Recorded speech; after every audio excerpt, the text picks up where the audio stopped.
Episode 71 with Jerico MacPhee and Justus Copeland.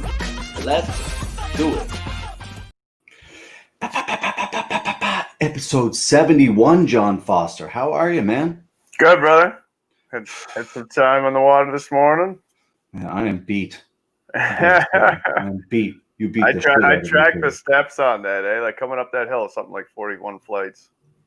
Yeah, it was fun. It was crazy. I was telling Chelsea we like needing that rope, and I needed every bit of that rope for sure. It makes a big difference, man. It was a hell of a time, though. I appreciate you taking me out there. It was a lot of fun, man. So thank you. Many more business meetings on that too. For anybody out there wondering, we'll get into it after we get these two fine gentlemen on the show. But this episode is, of course, brought to you by our fine sponsors at BC Kimonos out there. He's been a long-standing supporter of us, whether it's Subseries or Fightly Atlantic. Brett Cooper out there in British Columbia, he's been a supporter of your tournaments as well, John. So get out there and support him, folks. bckimonos.ca. Great guy, great products, gate service. All right, let's do this, buddy. We got two phenomenal athletes here on the show tonight, representing, we'll call it Spring Hill, Amherst, that area of the province. Maybe a lot more of the province in the near future. There are two athletes, very, very young and extremely explosive, extremely talented, man.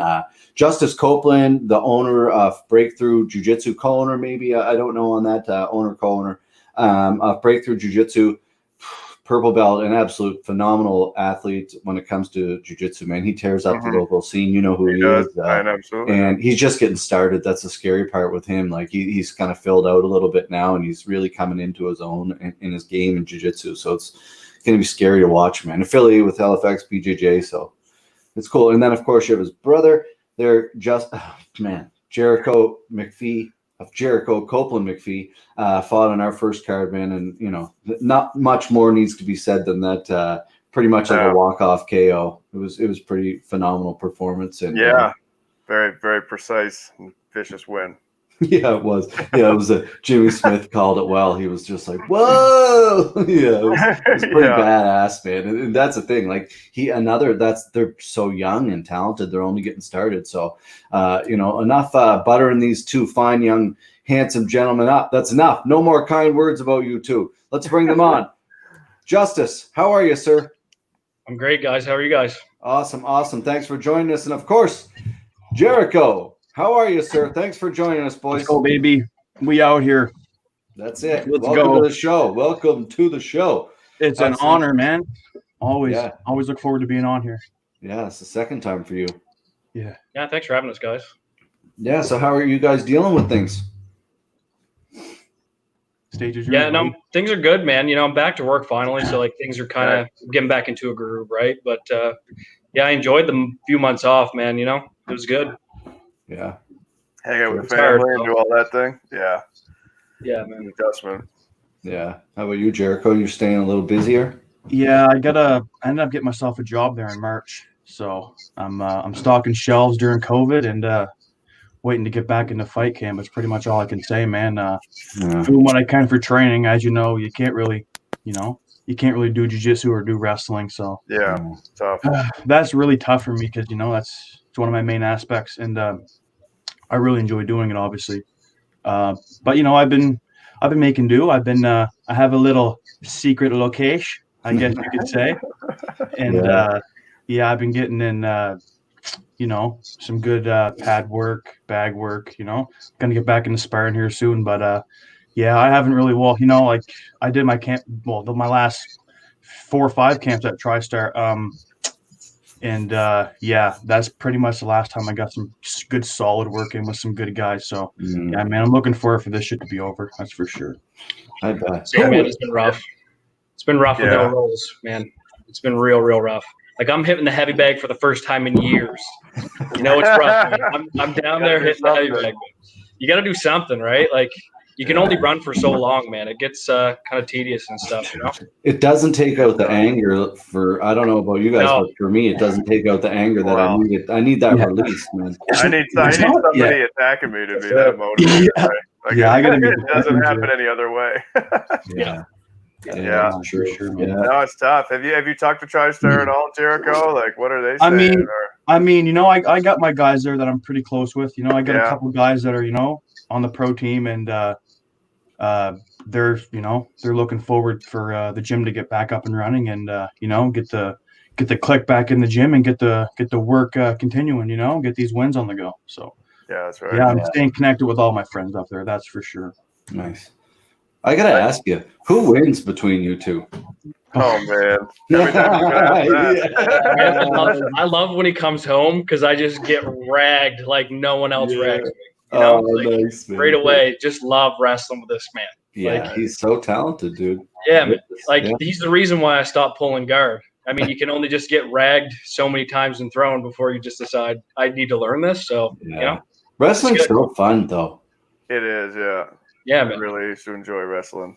Yeah, it's a big aspect of the game. You know, definitely is. Yeah, I really feel like not enough guys around, man, in jiu-jitsu, like not learning enough. You know. Yeah. I 100% agree. Like I did it for the longest really hard. Yeah, it was always a big part of our game. We made sure we practiced it, especially when we were doing the Subseries shows. Like when guys out of our club were doing that, we wrestled a ton because of the no-gi, especially. Like if you can determine where the match goes, you know, our game isn't really like leg locks or, you know, I mean, obviously it's evolving, but 5 years ago, it's like we need to be on top. It's true, right? Like, I don't know. I feel like you need to know. I just realized that, like, I knew nothing, like, about wrestling realistically. You know, I could shoot a single leg. That was about it. And it was terrible. At the end of the day, it's like, I don't think you're a complete grappler unless you can take someone, put them on the ground, and, you know, employ your game on them, you know, and that's what I'm working on. Thanks to Jericho. You know, I mean, geez, man. Yeah. Gotta be motivated, eh? I mean, it's your pretty typical, you know, big brother shit, you know, with him. He definitely, it's not, I don't know if you call it one-sided what he's talking about when it comes to the wrestling, but it's no walk in the park for me. That's a fucking fact. I wouldn't think it. After I acclimate for like a week after you come back. Yeah. And acclimate for a week. Yeah. And I can, you know, and it's, dude, I give credit where credit's due, man. And I'm telling you what, the BJJ scene in Nova Scotia is top tier, man, because big time. I've rolled with tons of guys, man, like from Germany, Sweden, Australia, tons of guys, man. And I know what my base is, you know, and my brother and Jeremy, you know, it was about 2.5 years ago, you know, they really broke my base down and really like cracked down and made sure I had all my basics secured and all that shit. And like I said, I roll with tons of high level dudes on the daily when I'm in Montreal, man. And fuck, man, I come home and the rounds are no easier. That's a fact. The rounds are no easier. So, yeah, it's true, man. I always said that, like back people. That's the whole reason Subseries started. It's the entire reason it started is because it pissed me off when I'd go to these tournaments and everybody would be competing against the same person and paying $50 to do it. Like the whole and then you get people like, man. Think of like no one really talks about it, but think of who's came to Nova Scotia to compete in those friggin' things. Like, man, like in all of you guys went in there and competed against them, win or lose, man. It's a wonderful thing, jiu-jitsu, how it can bring people together like that. Absolutely. Yeah, those shows were amazing, man. And little places like Pictou and that, having top tier grapplers from New York and all over Canada and Pictou's massive. All over the States. I remember those first few cards. They were awesome. Those motivated me and Jeremy big time, man. Like I remember we drove down to Halifax when you had them and stuff, and just sitting in the crowd, just being like, man, I just hope someday I'm good enough to get on one of these cards. Right? Yeah. Well, I remember that, man. That was the best. Just like that platform, right, is motivating in itself. You know. That's it. And John and I legit we were sitting in the woods today. Sitting in the woods talking about this sitting in the woods on a log talking about fishing. Yeah, fishing. I'll throw that in there. Just in the middle of the woods, John and I. But yeah, we were talking about this. Like, was it worth it? Were these shows worth it? And yeah, it will be. And like in 5 years, if this where we want it to be, sure it will be. But man, like you look at those events, like that Toronto event, like with Tom DeBlas fought Joao Assis, and then Najmi, Gordon Ryan was there. Like the who's who were there, and I lost. Like, talking about today, I lost like I think it was $9,000 or $10,000 on that one event. Like, it was just like, what the fuck am I doing? Like, why am I doing this at all? But it's amazing. It's like why you guys do what you do, right? Like, that's getting not back about to the money. I mean, the money is important, but you do it because you love it. That's why you started doing it. And yeah. Well, why did you start a club, Justus? Like, what's that? Why did you start a club? Like, obviously the money is one spot, but there's a hell of a lot of love that goes into it. Did not start for the money in the least. Right? It's literally just we want to like have high level training partners. We want a gym that like we can share our knowledge and get better. You know, with the community and like hopefully build it. Like you can see, man, for the small area that we're at, you know, there's a lot of talent, man, around here. And there's guys I know that I wish would come into our gym, and like slowly these guys are coming in, man. And we're building a solid club, dude. And like it'll happen. Me and Jeremy have known for years, man. Like we're gonna have a solid club someday. Like we're gonna wait for it and stuff. You know, the time came, and that's it, man. It's literally just for the pure love of it. Me and Jeremy are not in it for the money. We're here just rolling every day, man. Putting in the work, getting 1% better with everyone else, man. Yeah, and you know what? The financial success will come if you keep treating it like that and pouring your heart into it. It'll happen. No question. Things are going real good, man, up until the shutdown, for sure. You know, I mean, I know for everyone, but things are really picking up for us, man. Like we had lots of members coming and stuff, and once we reopen, I'm hoping most of those guys come back and we can continue that growth, man. I think with the jiu-jitsu clubs, we're going to see a lot of people return. It's just so much more of a passionate thing than going and lifting or whatever, right? Yeah. That's why it's such, so much smaller of a group to begin with between a mixed martial arts gym and a fitness gym. Big time. And I'll add in there, sorry, boys. And just like, look at the guys. Look how many guys were coming in and, because, I was in Montreal at the time, but like when you first opened and stuff, look at the guys that were coming in, man. There was like nobody, maybe like heavy hit or miss for a few weeks, but for the majority part, it's just you and Jeremy in there, grinding and like, And the thing is that they're still getting better, And you hear a lot. It's like, you're only as good as your training partner. You're only as good as, the people that are surrounding you. Oh, if you're not, if you're not getting submitted on a daily basis in training, you're not going to have growth. But it's like, man, when you have two athletes and gentlemen like Justus and Jeremy that dedicated to the art of jiu-jitsu, it's like they're destined to get better. It's inevitable. They might not, they might not make this big of a leap, but they're going to make this one, and it's going to be consistent. It's not going to be like they're not going to have like, fuck, what do we do now? Every day they go in there, they're drilling consistently and always learning. Maybe not a shit ton, but enough where there's growth. And I think that's all that really matters. As long as you're growing. Oh man, I'm sure they're learning a shit ton. No question, man. These guys show up to tournaments, and the two of them are like a team, right? Like that's how I always see you and Jeremy, and you guys always go in and kick ass, and you do really well. And even when you were blue belts, everyone's like, "Jesus, man, these guys need to be purple belts." At least, come on now. And that happened, and you'll just keep going. Like when I started running Abaya, I was a blue belt, like a fresh blue belt, and now we have like 15 brown belts. And I'm a black belt. And and John, it's like 12 years, or 11 and a half years. It's amazing, man. Yeah. It'll happen.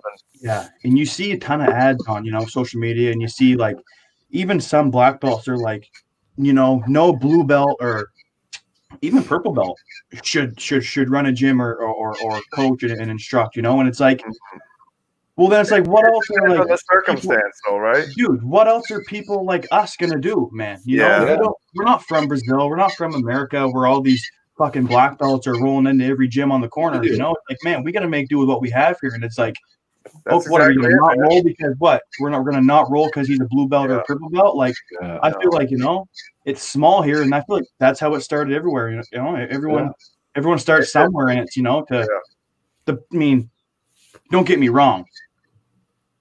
It's not like these boys weren't pulling medals from tournaments every local tourney, So it's like the proof's in the pudding. If you get a blue belt that's going to every tourney, and it's pretty certain that it's Mick Dojo, and he's not bringing any medals in or anything, then it's like, fuck that, maybe that he's definitely not credentialed enough to show new people the sport, right? But it's one of the beautiful things of jiu-jitsu, though. Everybody has to prove they're legitimate every class. Yeah, exactly. Our people start in jiu-jitsu and you spar the first class. Kids spar the first class. Man. Adults spar the first class in every single class. Yeah, it's a beautiful sport. Super humbling, man. Reality check every class. It's true. I think a lot of people that make that argument though about like blues and purples not teaching, like you see that a lot on the internet. I think it's like people that are mad when you got like a high level black belt that has a gym and then you see a blue belt pop up close to you or something like that. Like I understand that argument too. Yeah. But I don't really see in the context we have, man. Like it's totally different. When I started as a blue belt, there was no one else around.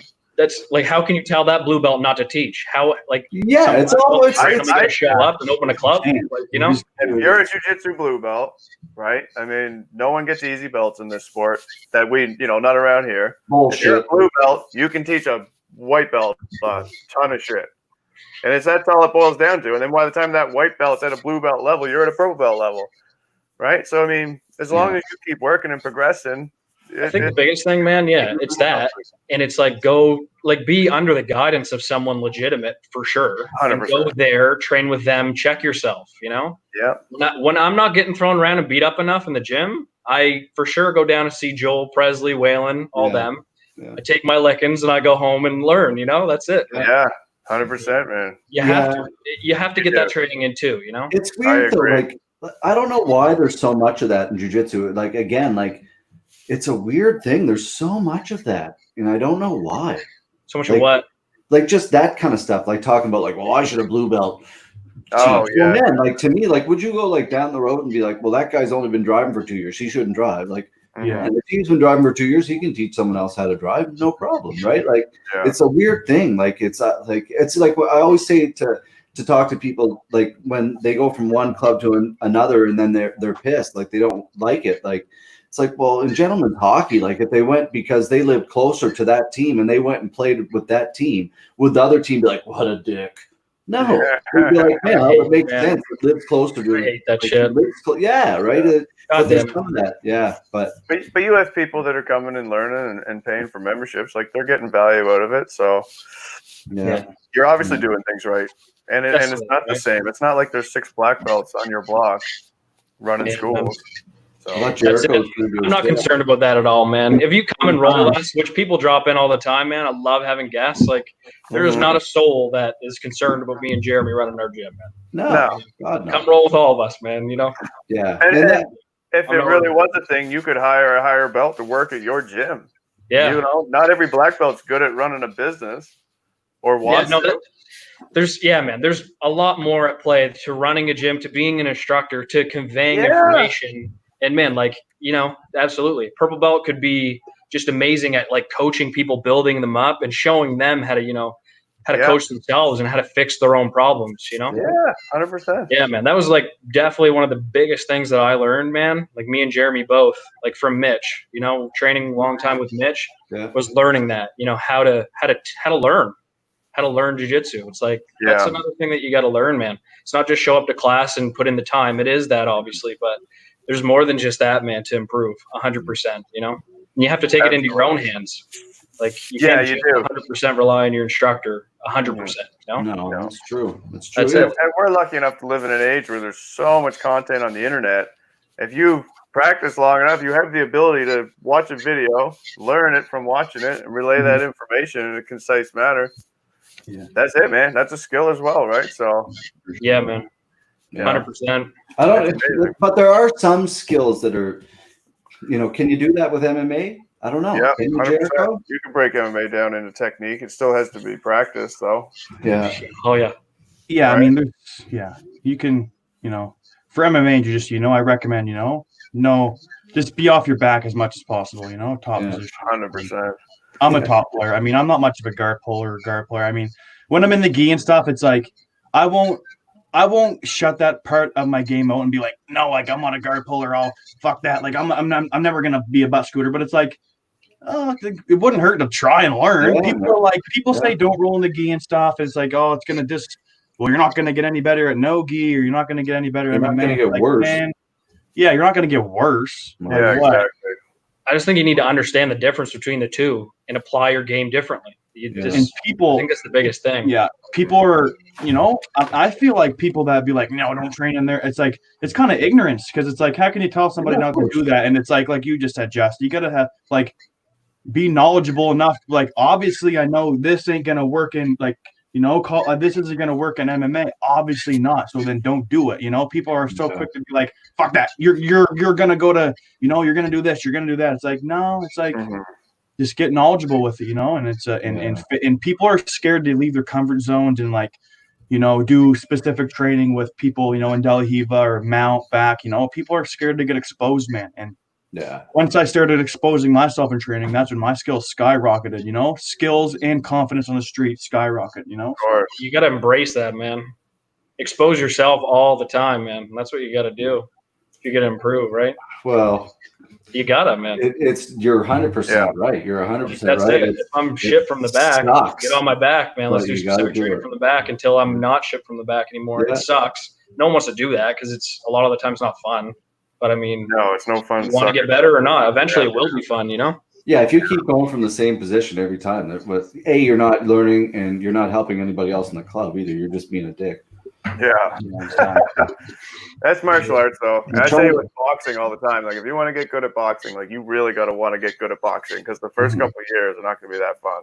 Oh, man, it's not fun. It'll be fun, but you're going to get hit a lot. Yeah. Well, I mean, that's like, it's like with kickboxing, and you got to get used to being uncomfortable getting your ass kicked. That's with getting good at anything. You got to get comfortable. Going to happen, and you want to be going against people that are going to do that to you, because that's what's going to elevate you. As long as you're training with people with good control that aren't going to damage you while you're maybe compromised or whatever. Yeah, you need to have that. You need to be pushed, and you need to be forced to elevate to the next level. Well, you can tell, man. You can tell. Like, I don't know. I shouldn't say everybody can tell, and I'm not saying. I think a lot of people can tell when you look at an athlete, just the way somebody punches. There's a difference, man. Like, you can tell somebody, okay, they're a high level striker. Like, just by the way, like Jericho throws, or other people. There are some other local people that throw, and you're just like, wow, they're a high level athlete. There are differences, and that's what comes from putting yourself in those shitty situations of going to Tristar. And like I said to you too, man, like when you're young and you have the chance to go, like, get out of here. And not saying locally you can't stay here and there's lots of benefits here, but if you have the ability to go to Montreal and train Tristar, world-class gym. One of the best known and life-changing skills in the world. Yeah. Shit. Of course, I would not be, and it's not just Tristar specifically, it's just a world-class. It's just, it's if you're serious about the sport, I feel like you need to put yourself in you need to do what it takes to put yourself in the world-class facilities, man, to get that world-class humbling experience, man, you need to grow, because it's like, you remember, dude, I'll be honest, man, I've had, lots of good times in sparring and lots of good and bad times in sparring, but I'll tell you what, man, I don't remember, bro, I'll be honest, I don't remember the last good day I had in sparring, because I don't care, because those sessions don't lie with me in bed at night. The ones where I get my ass kicked and I didn't move my head enough and I got my lead leg chopped, I got taken down 100 times. Those ones stay with you, man. So it's like, you don't forget your ass kickings. I remember my first sparring session at Tristar, man.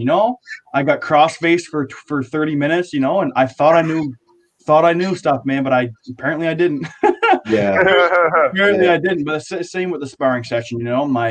My first round was with a guy who is now in the UFC lightweight division. He wasn't in the UFC at the time, but it was 2 or 3 fights and then he was signed. But anyway, kicked my ass, because it was just, I hadn't been, I was not on that level.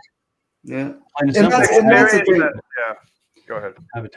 I just haven't, plain and simple, haven't tasted that level. So, I'll never forget that. And it's those sessions that you need, that you take a lot from, Sure. And I think guys like that.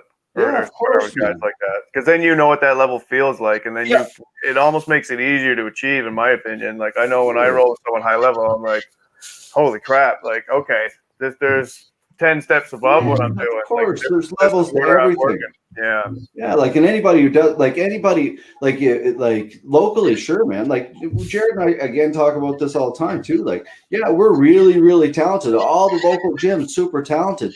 Yeah. But man, if you want to make to the UFC, there are ways to get there locally, but man, your chances of getting there are going to be way better if you split your time between local in another high level gym. 100%, man. Like, with 10 guys that are already in. It's a no-brainer, man. Like, exactly. You know, unless you absolutely milk your record and just fight guys who have no right to be in there your whole career. And because you see that happen to guys, man. I see some guys get in the UFC and it's like, man, how you're in the UFC? Like what? Like what the fuck? You know, sometimes it's all about your connections and shit too. But no, I definitely get what you're saying. Yeah, for sure. Yeah, it's interesting, man. What, Justus, I got to ask you, man, being a dad, how'd that change you?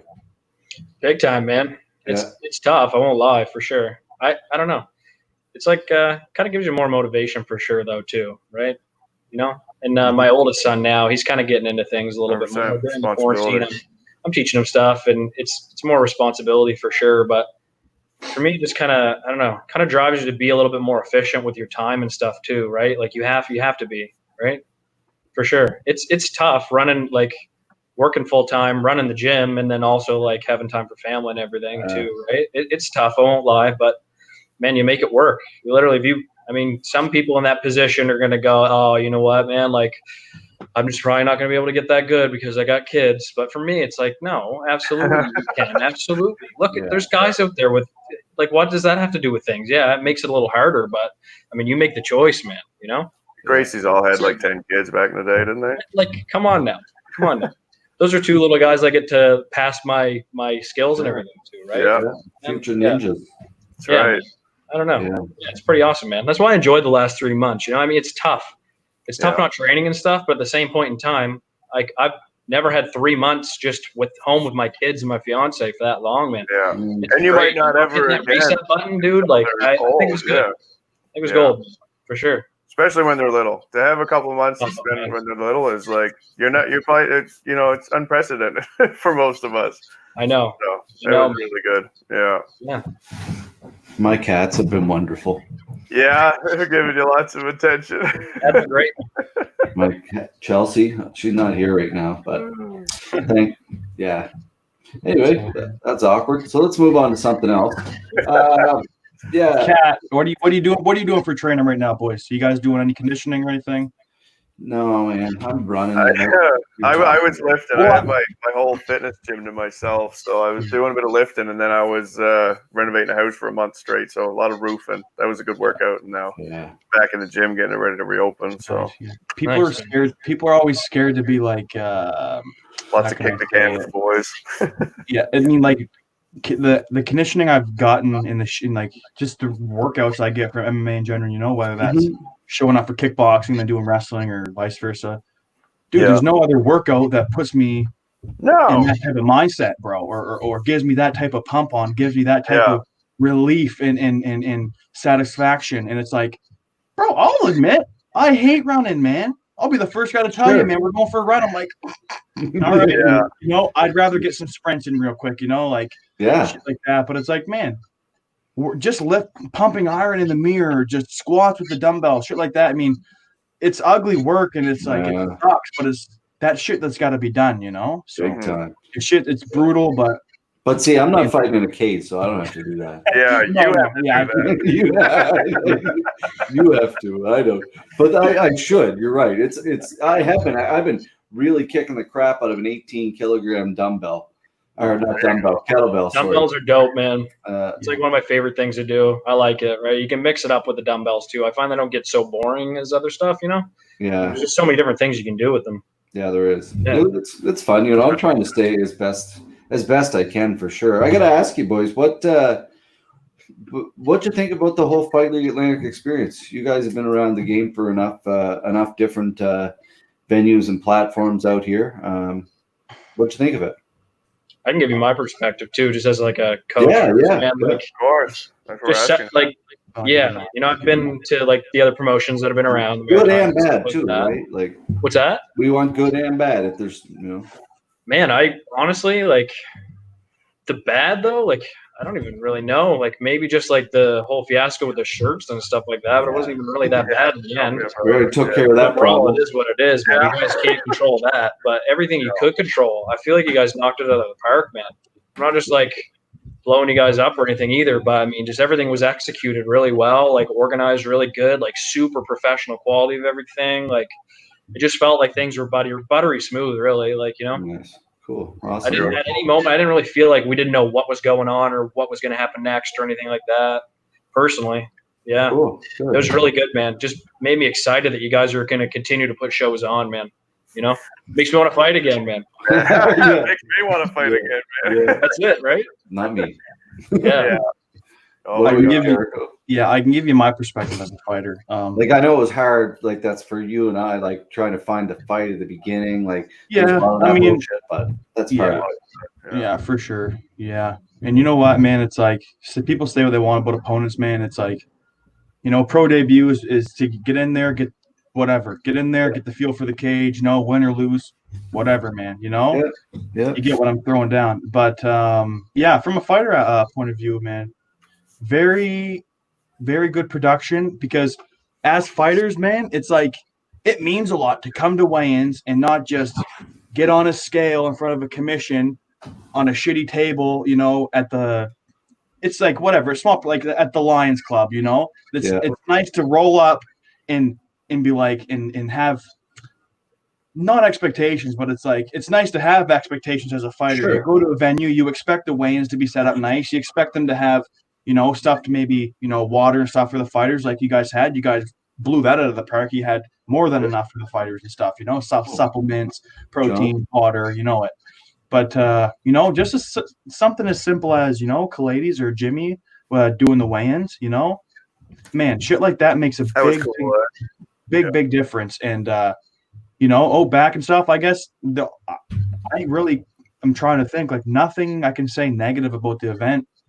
Other than, and it's not even negative, the T-shirt fiasco, you know, that shit could have been there earlier, maybe the day before it went. It's literally just if you had and to that's pick literally something. nothing. It's not even something to be like, hey, you know, it's whatever. I'm sure everyone got dealt with, but no, very, very professional venue, man. The gloves were awesome. The cage was awesome. The walk to the cage was awesome. I really like how I was basically nowhere near my opponent when I was warming up, because you know. You guys know what it's like on the amateur scene when you're, you know, low level. You're warming up beside your opponent, and there's a fucking half-inch curtain between you guys. You know, you're like, or you're just 20 feet away in the same room. I've done that. You know, with something like dividing the room. Like watching the other guy hit mitts, like, oh. Okay. Yeah, I remember that my last time I fought MMA, I remember warming up and like looking it was just two curtains, like kind of enclosures for us, and just the curtains were going back and forth, and I was watching my opponent like warm up, and I'm like, jeez. Right every time he throws a left hook or something. I was actually happy because like I could see the way he was hitting mitts. I'm like, okay, I know exactly what I'm going to do. Like, he's going to bum rush me, so we're good. But I probably shouldn't have saw that, but it is what it is. Right? It's like going back to the jujitsu, man. Like, you can put on a fight. We've seen it. It happens all the time, all over the world. People put on cards.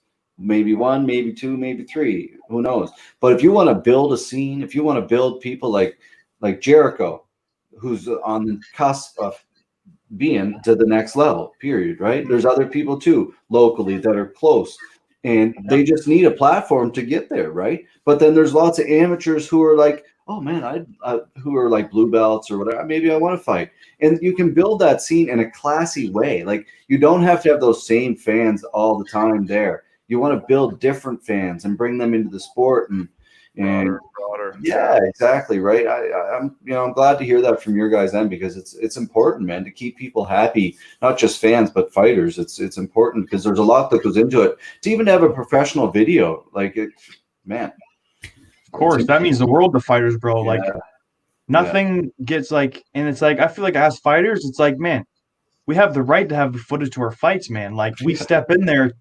to die, basically. It's cliche as fuck, but it's like we step in there to put it all on the line. We just worked our ass off for this shit, you know, for 2-3 months, however long it is. Overcoming all this adversity. The least you could do is give us the, you know, 3 5-minute rounds or whatever it is, you know, like, we're not asking for much here, and we're really not. So props for you guys for delivering on that. Jimmy Smith. Cheers, man. Hasn't spoken to us since, but that's okay. It was an honor to have Jimmy call my fight, man. I'm a big fan of that guy. That was super cool, man. Big fan of that guy. He's called some big fights in the UFC, man. He's called some major main events in the UFC right alongside Joe Rogan. So it was an honor, man. Yeah, he was he legit, like, he was such a sweetheart of a guy, but I think the whole snowstorm just made him so mad. Like he got delayed in Montreal, and then he finally, I was like, man, just go home. Like, don't bother. Yeah. It was like Saturday. He finally got there at like Friday night. I think he got there at like 11 o'clock. After supper, Something like 2 days of travel, and like, it was late. I think he was just like, he had a real good attitude for going through all that, man. For sure. Professional, man. Like he was there rehearsing all afternoon and going through his notes. Like he didn't mess around. He showed up and he was doing it. We'll pay you, man. Just go home. Did he roll with you guys for a little bit or do a seminar or something along those lines? He had planned it, right? He had planned like some sort of training, apparently he was gonna, and I was definitely too. Rolls in, but that's it, right? Flights got delayed and all that. So what do you do? Yeah, that threw a wrench in a bunch of shit. I mean, dude, I couldn't have in it. I had Justus there, of course. He's there for all my fights, and I had new teammate Joel Jacquard in my corner as well. So it was like, I'm quite familiar with those guys now, especially my brother, obviously. So the whole me being, they did a great job keeping me calm and relaxed because I just, I put in a lot of work at Tristar leading up to this fight, man. I was important, I was extremely sick during fight camp. I had opponents pulling out, so I had my specific guys, watching my rounds. I had one or two of my really close buddies that were going to come down and corner me, watching all my rounds. They took the time to, put their sparring on hold to watch my rounds and help me and correct me and film me and all that shit, so we were looking forward to the experience. So, I mean, it sucks that the planes got, all the flights got canceled and that stuff couldn't happen. But it was so hey, man, you guys get the job done. That's for sure. I couldn't believe it. It just kept going, Jericho. It just kept going and going. This was canceled. That was canceled. This happened. I was just like, man. Yeah, for sure. Let's just cancel it all, Joel. Joel. What we're doing next is something in the fall or won't be the summer this year, but someone asked there. Yeah, sometime when we don't have to worry about anything but rain. Hopefully we can still do October. Yeah, I just spoke to the commission today. I had a little quick call there with Mr. Earl. And we kind of have the new laydown of what's going to go down, and it's basically everything's up to the government. So the government will let us know when an event can go on, and it has to go through 3 or 4 different levels of clearance. We'll have to do like a reopen plan. It's basically, once they stop social distancing. So legit, we're October 3rd. Yeah. Tentatively booked with the commission. We'll see what happens. That's the thing, right? Things change so quickly and everything, and it's just you kind of taking it week to week. Could be next week. There could be nightclubs open. Like I've seen on my Instagram. Is that true?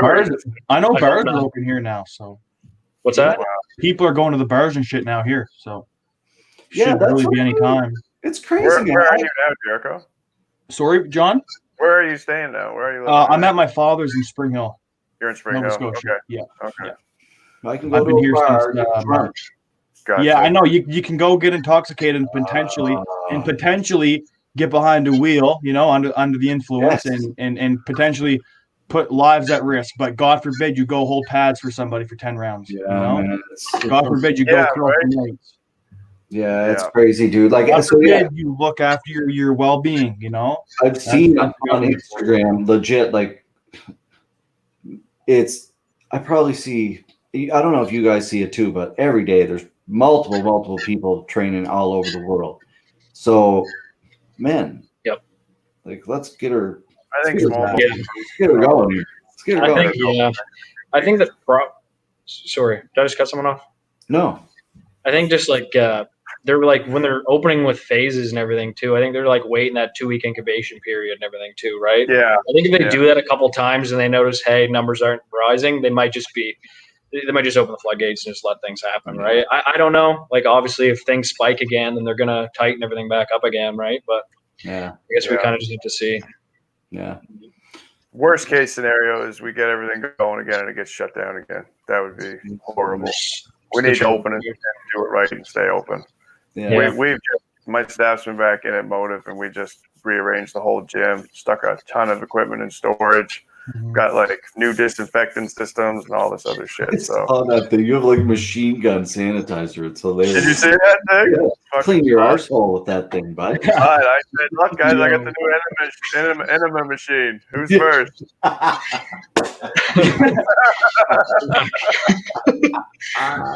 It's so true. Boys, what do you think about the fights going on? Are you happy with it?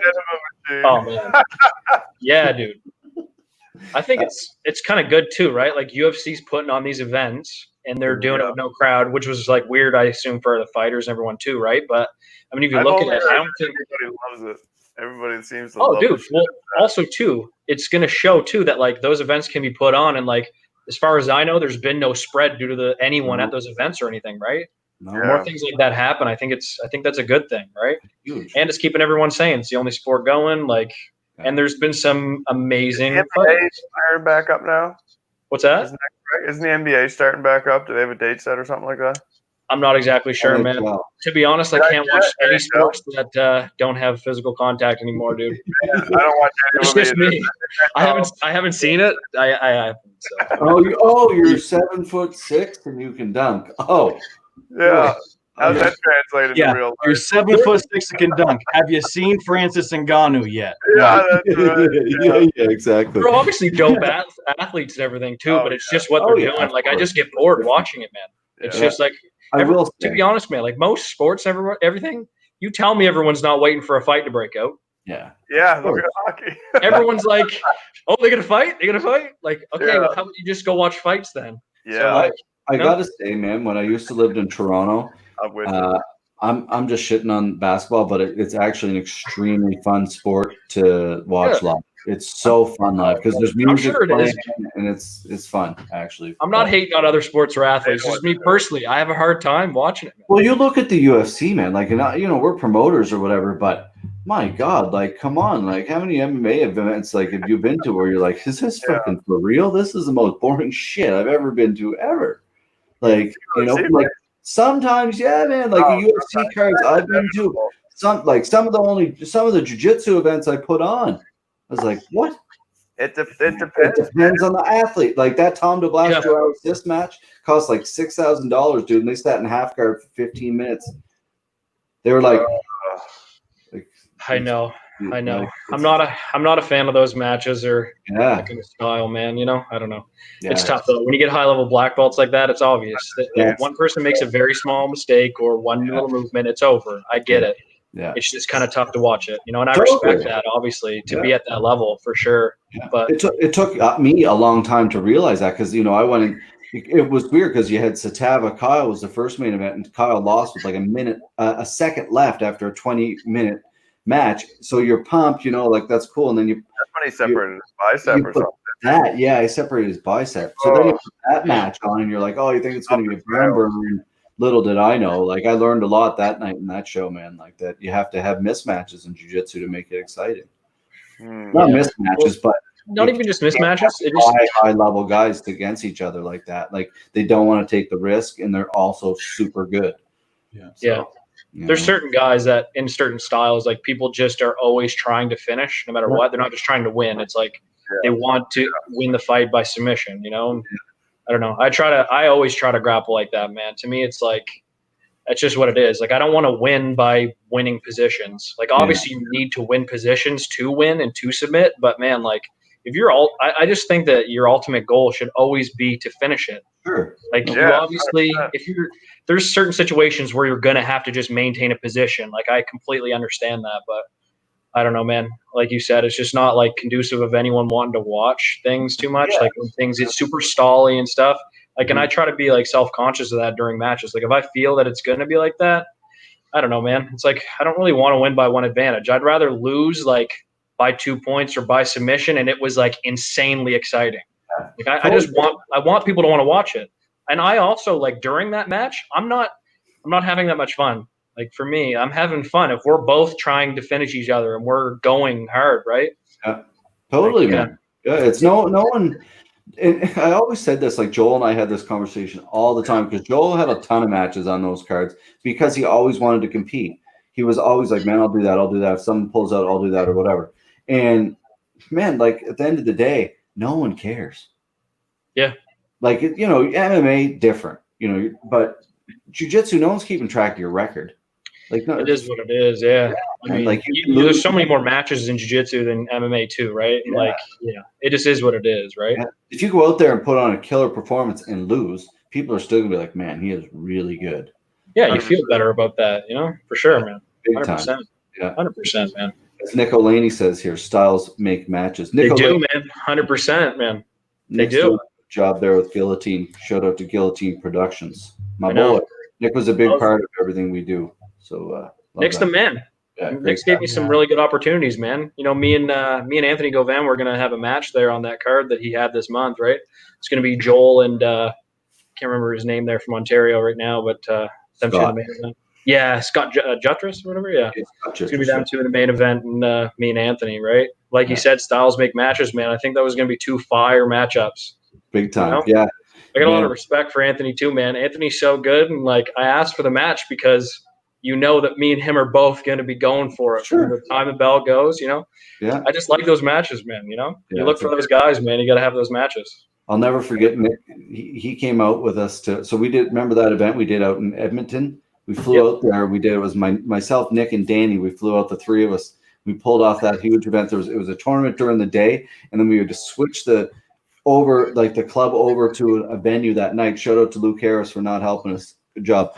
Anyway, so when we were doing that, Nick was there like the day before everybody came for weigh-ins. And when he came for weigh-ins, I know he's going to kill me for telling this story, but he bought this beautiful like portable wireless printer, and we flew all the way out to Edmonton, and we get there and we do the weigh-ins, and he's going to make the brackets. And I'm like, where's the printer? And he's like, I left it at the hotel. I'm like, what? Why'd you leave it at the hotel, man? He's like, I'll do the brackets later. Brought it the whole way across the country. We get to the shithole hotel. I'll never forget it. I got to the hotel and I had to buy like 64 hotel rooms or something. I can't remember, but it was like $60 a night or something. So we stayed in this super like slum hotel, and I slept on the cot. And they had their own bed in this place because I felt bad because we were in this shithole of a hotel. So I wake up at 3 a.m. I look over, here's Nick doing the brackets on the bed, printing them out. Oh shit! Up half night doing it, man. But he wouldn't admit. He wouldn't admit at the event. He said, "No, I just didn't bring it. I didn't want to bring it." Right? Like, but he is awesome. He's one of the hardest working guys, man. Submission series is he's been a huge part of it, man. He's one of my best buddies. A hell of a guy. Love that guy. That's great. Yeah, man. Funny story, man. Funny story. Boys, what do you got to tell us, man? Like, before we get going here, like what's the future hold for you two when it comes to competition? Like, are you going to start competing more internationally, Justus? Obviously, Jericho, with you, I'm pretty sure we know the plan, but. Yeah. Like when I was, I was for 2 years there pretty well straight. I was doing like Boston and New York. Like I would do the Boston Open, Spring Open. And then I would do like Pans, right? Me and Jeremy would go like with Mitch those 2 years, and just like the rest of the crew, people that would be going from the Maritimes and stuff, right? Yeah. But man, that 2018 was it?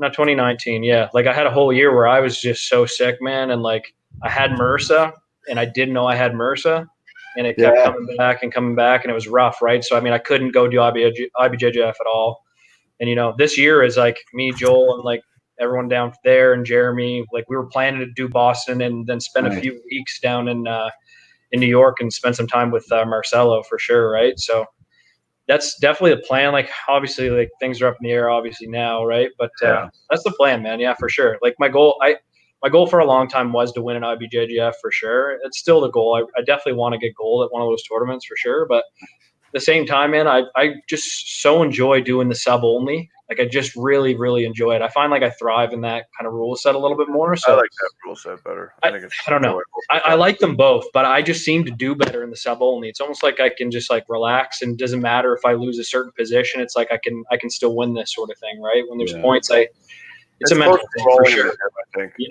a mental thing. I agree. Yeah, I want to keep getting like good super fights and stuff like that, and just kind of see where it goes, man, for sure. Cool. Have fun with it, man. Get her going. I mean, I started the year off so good, man. Right from December to there, I won a couple good opens, like 3 in a row, bang, bang, bang, and ripped Kenny Beaton's foot off and continued on.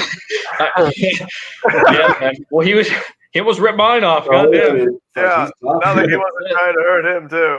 Yeah, I couldn't, man. On that match, I could not deny the lag lock game anymore. At a certain point. I just had to enter, and luckily, man, the week before I was in Toronto actually for work, and I was at Open Mat MMA and doing some training. Taza would happen to be there and was teaching classes, and we were working the 50-50. Funny enough, and stuff. And since that happened, I think that's why I won that position. Honestly, you don't come into Pictou County Jiu-Jitsu and not do lag locks, but that's just it. I did shut it down for a while, but it got to a point where I was like, man, I'm just gonna be proactive here, enter the lags, and have confidence. And I feel like I have a pretty decent lag lock game for the amount that I put into it, man, for sure. You know, it becomes a whole different thing. Jiu-Jitsu becomes it's like it's like I was saying earlier about a striker, man. When you watch somebody who knows like lag locks, it's a silly game. With you look at Kenny, man, he hasn't been training all that long, like maybe 2 or 3 years, and I saw him tap out Joe Pilmer with a lag lock. He has a very high level lag lock game for sure, man. I can feel it. He's like, it's not just like his ability to do it, it's his understanding. Yeah, for sure. It's like him. He breaks it down. He takes his time. I can tell he's a really smart guy, man.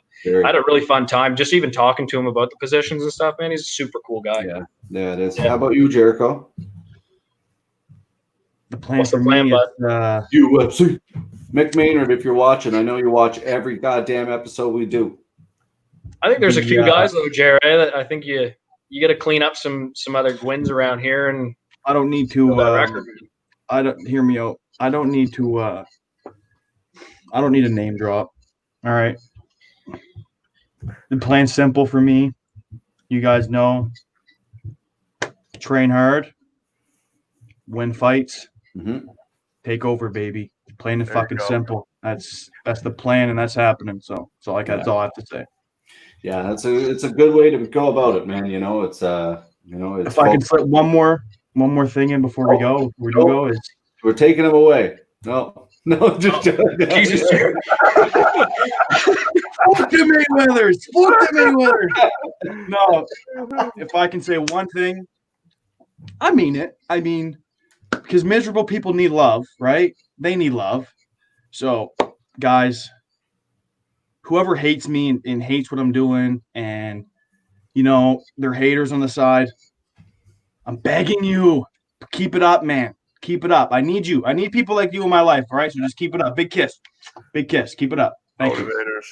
It's true. Like, I go through a lot of that too, man. People hate me in some ways too, but you just got to focus on the task at hand, dude, and keep winning fights and hold your head up high. Like, no one hates anyone more. People, I don't know how I'm trying to say this, but they can't hate you any more than when you're winning. Like when you're being successful, then they really hate you, right? So keep staying on the good path, man. You guys are wonderful people, and we're super honored to have you on tonight. And where can they find you on social media, gentlemen? You can find me at, I'm just Jerico MacPhee, JericoMacPhee. I'm on Instagram and I'm on Facebook. I don't use Facebook much, but, if you want to, hit me up on Instagram, if you have any questions or, and in general, I know we're going through a pretty weird time right now. So it's like anybody, don't feel scared to message me, man. If you want to just say what's up or you have something on your chest, don't hesitate to message me because I've been in some tough spots in my life too. So anybody out there, just reach out, that's all I can really say. Beautiful. Yeah, it's important, man. And I say it every episode, whether you think it or not, there are people that look up to you. Like, I'm not saying you, like in general, but anybody. You can make a difference, and you can make that person's day at the store by just saying, "Have a wonderful day today," or whatever, man. So I've had tons of days where I leave the house and I'm just like, today's not my day, like fuck today, like today can eat a dick, and I'll walk to the grocery store and it's as simple as someone saying, "Hey, excuse me, I'm trying to get by," and it's like, "Yeah, sorry," and it's like, "Hey, you don't have to be nice, man," So it's just like you said, man, you don't know. It's I feel like everybody has someone that looks up to them, and saying hi or what's up can really go a long way.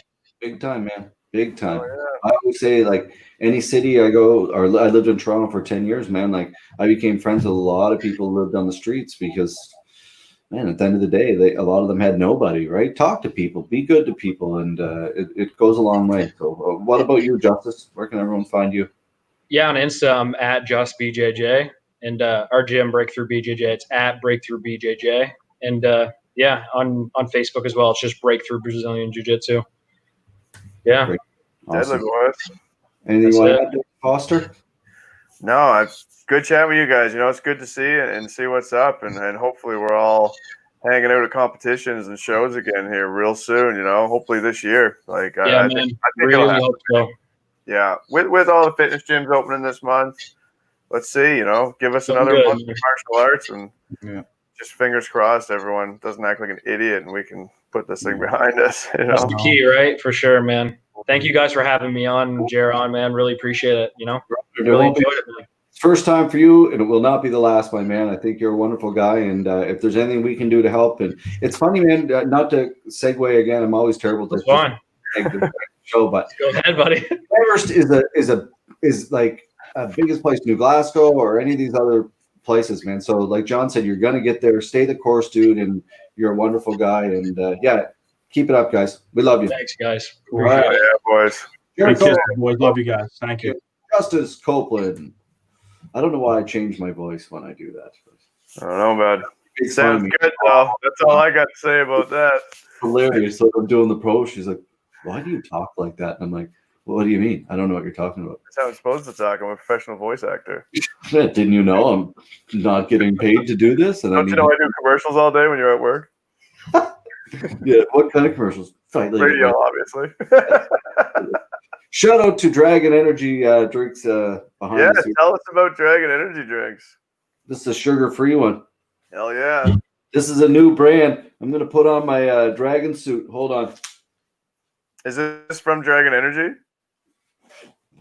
There you go.